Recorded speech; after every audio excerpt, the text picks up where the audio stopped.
88 सीटें सर।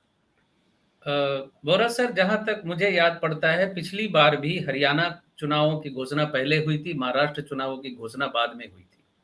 थोड़ा समय का अंतर वहां भी था पिछली बार भी, और हो सकता है थोड़ी देर से सही दिन को अनाउंसमेंट करना पड़े, क्योंकि आपको याद है, सभी जानते हैं राजनीति सचेतन व्यक्ति, कि वहां बीएमसी के चुनाव अभी तक नहीं करवाए जी। सत्ता में होते हुए भी। लेकिन विधानसभा चुनावों को इतने दिन टालना शायद संभव ना हो, तो विधानसभा चुनाव होंगे। और महाविकास अघाड़ी, मैं यहाँ दो लोगों की चर्चा करूंगा ज्यादा, शरद पवार जी की और उद्धव ठाकरे जी की। शरद पवार जी की कुंडली की जो अंतर्दशा है शुक्र की, वो नवंबर तक अंतर्दशा बहुत फेवरेबल है। सूर्य की अंतर्दशा इसके बाद शुरू होने वाली है उनकी, मैं अभी बता देता हूँ, मुझे एक सेकंड दीजिए। जी सर। उनकी चल रही है बुध की महादशा में शुक्र की अंतर्दशा। शुक्र उनका नवंबर 24 तक है, उसके बाद सूर्य की अंतर्दशा शुरू होगी। सूर्य उनका बुध के नक्षत्र में, बुध वृश्चिक में है, तो ये सूर्य की अंतर्दशा जो उनके लिए थोड़ी सी फेवरेबल कम है, लेकिन शुक्र की अंतर्दशा जब तक है उनके लिए बहुत फेवरेबल स्थिति बनी हुई है। और महाराष्ट्र चुनावों में उसका अच्छा असर उनको मिलेगा ही। सबसे बड़ी बात है जो मैं बोलने जा रहा हूं, जरूरत पड़े तो अलग से इस पे हम चर्चा कर लेंगे। उद्धव ठाकरे जी की कुंडली बहुत मजबूत है इस वक्त, और आने वाले समय में और ज्यादा मजबूत होने वाली है।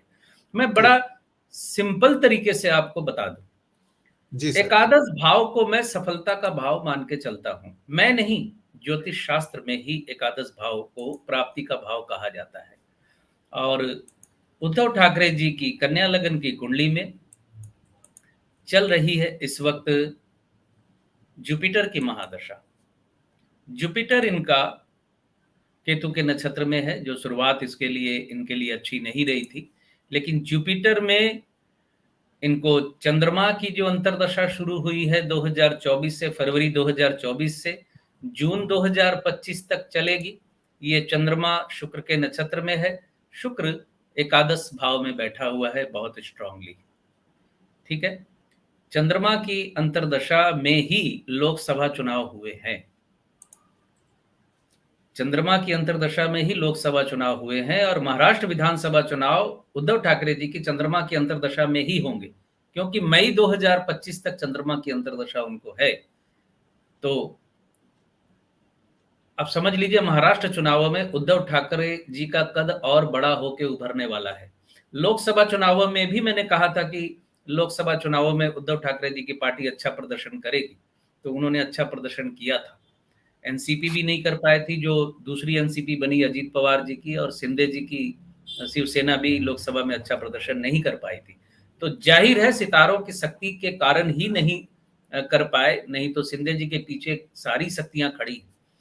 उसके बावजूद उद्धव ठाकरे जी ने अच्छा प्रदर्शन किया, और महाराष्ट्र चुनाव में उद्धव ठाकरे जी की कुंडली अच्छा प्रदर्शन करने का प्रॉमिस कर रही है। बीच में, सिर्फ बीच में थोड़ी देर के लिए इनकी जो अंतर्दशा आएगी मंगल की, जून 25 से जून 26 तक, यानी एक साल की, ये थोड़ा सा इनको डाउनफॉल वहां पर, या परेशानी जो भी आप समझते हैं, मतलब डाउनफॉल वैसा नहीं, मतलब आप ये समझे कि सूर्य एकादश से, लेकिन सूर्य द्वादश से, लेकिन सूर्य भी एकादश में बैठा हुआ है। मंगल सूर्य के नक्षत्र में है। सॉरी, मैं अपने शब्द वापस लेता हूँ। परेशानी बहुत ज्यादा नहीं होगी उनको। हाँ, पुरानी कुछ समस्याएं उनके सामने उभर कर सामने आ सकती है थोड़ी सी। उसके बाद राहु की अंतर्दशा फिर शुक्र के नक्षत्र में है। शुक्र का संबंध एकादश से है। मंगल सूर्य के नक्षत्र में है। चंद्रमा अभी शुक्र के नक्षत्र में, शुक्र एकादश में है, और चंद्रमा खुद एकादश है। मंगल सूर्य के नक्षत्र में, सूर्य एकादश में है। राहु शुक्र के नक्षत्र में है, शुक्र एकादश में है। इसके बाद शनि की महादशा शुरू होने वाली है, और शनि शुक्र के नक्षत्र में है, यानी पूरा महादशा का संबंध एकादश भाव से बनने वाला है इनका। बृहस्पति के बाद जो शनि की महादशा शुरू होने वाली है, कब शुरू होगी इसको मैं बता देता हूं, अभी 1 मिनट लगेगा मुझे। अक्टूबर 2028 से 2047 तक भारतीय राजनीति में उद्धव ठाकरे जी का कद बहुत बड़ा होने जा रहा है। बस अभी इतना अच्छा। सही। इसका मतलब है कि उद्धव ठाकरे तो आने वाले समय में एक चीफ मिनिस्टर फिर से बन सकते हैं और एक रिकॉग्नाइज्ड फेस हैं, पहले भी चीफ मिनिस्टर थे और कांग्रेस भी लगता है मजबूत होके उभरेगी और शरद पवार की एनसीपी मजबूत होके उभरेगी।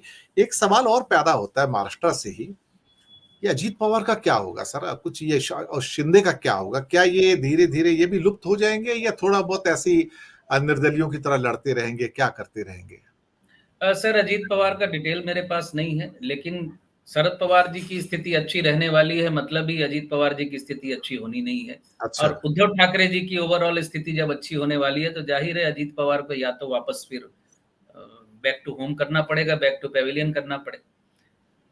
और महाराष्ट्र चुनाव में शिंदे साहब? शिंदे साहब पता नहीं मुझे। उनके पास तो रास्ता खुला है, कभी भी अपने घर वापस आ जाए, कहेंगे ये मेरा अपना घर है, आ जाएँगे वापस।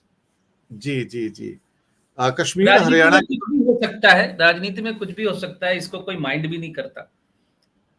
हाँ, हाँ, हाँ, हाँ। पिछले प्रोग्राम में हमने कश्मीर, हरियाणा पे डिस्कस किया था और आपने कहा था कि एक बड़ी जीत की ओर अग्रसर है, वहाँ पे हरियाणा में बड़ी जीत हो रही है और कश्मीर में भी जो नेशनल कॉन्फ्रेंस और कांग्रेस का गठबंधन है, अब तो फॉर्मलाइज हो गया, अब तो सीटें निर्धारित होने जा रही हैं उनकी और पीडीपी अभी उनका मेंबर तो नहीं है, लेकिन बाद में उन्होंने कहा कि पीडीपी चुनाव के बाद में हमारी मेंबर बन सकती है।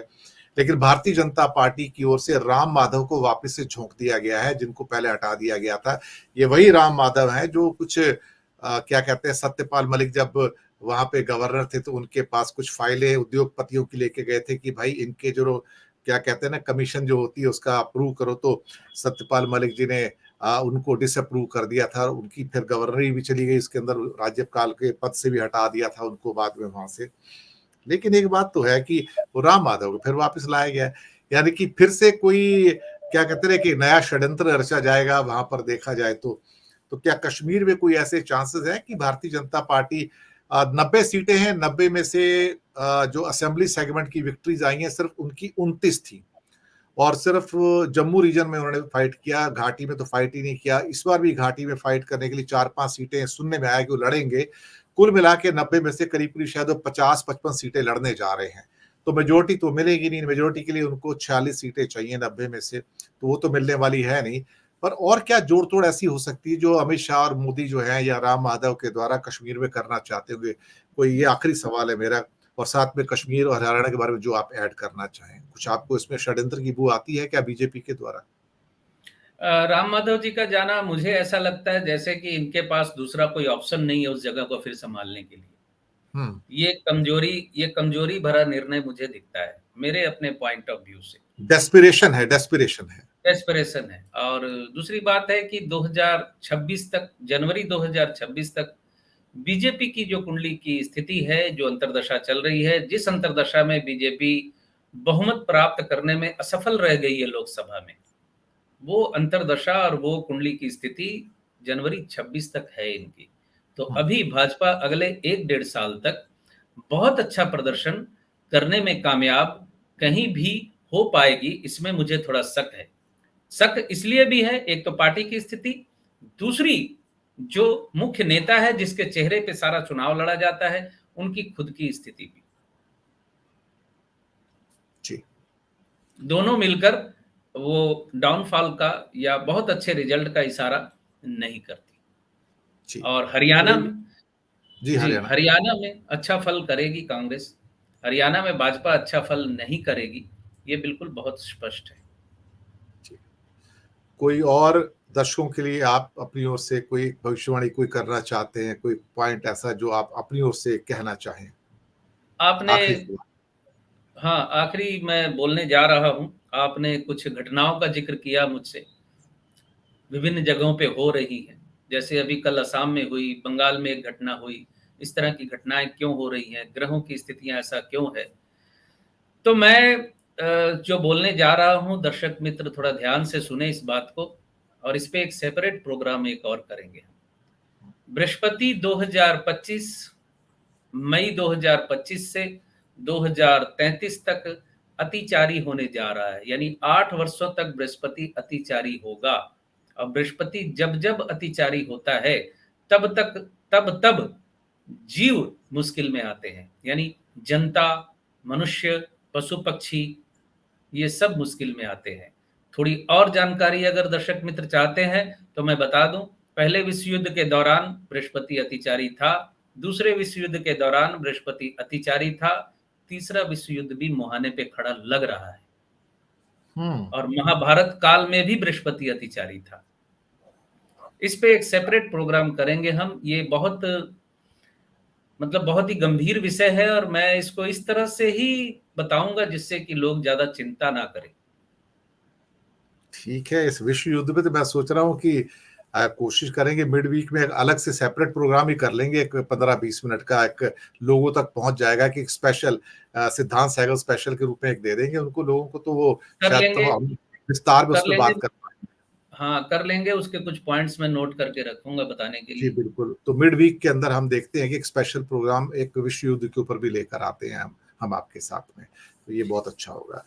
तो दर्शक मित्रों, हम आपसे आज्ञा लेंगे। उम्मीद है आपको ये आज का कार्यक्रम पसंद आया, और सिद्धांत सहगल जी, बहुत बहुत धन्यवाद आपका। आपके जी महत्वपूर्ण बिंदु जो हैं वो दर्शक इंतजार करते हैं हर संडे को, और उनका रविवार सफल हो जाता है जब आपकी वाणी सुनते हैं और आपका सुंदर मुख देखते हैं, और वहां से निकलते हुए जो वाक्य है उनके लिए ब्रह्म वाक्य बन जाते हैं। तो बहुत बहुत धन्यवाद आपका, और फिर जल्दी मुलाकात होगी आपसे हमारे दर्शकों की खातिर, क्योंकि वही हमारे विधाता है और सबके विधाता है। दर्शक है तो सब कुछ है, हम सब कुछ दर्शकों के लिए करते हैं, और दर्शक ही डिसाइड करते हैं कि किसका प्रोग्राम कितना सफल होगा, असफल होगा, जो भी होगा।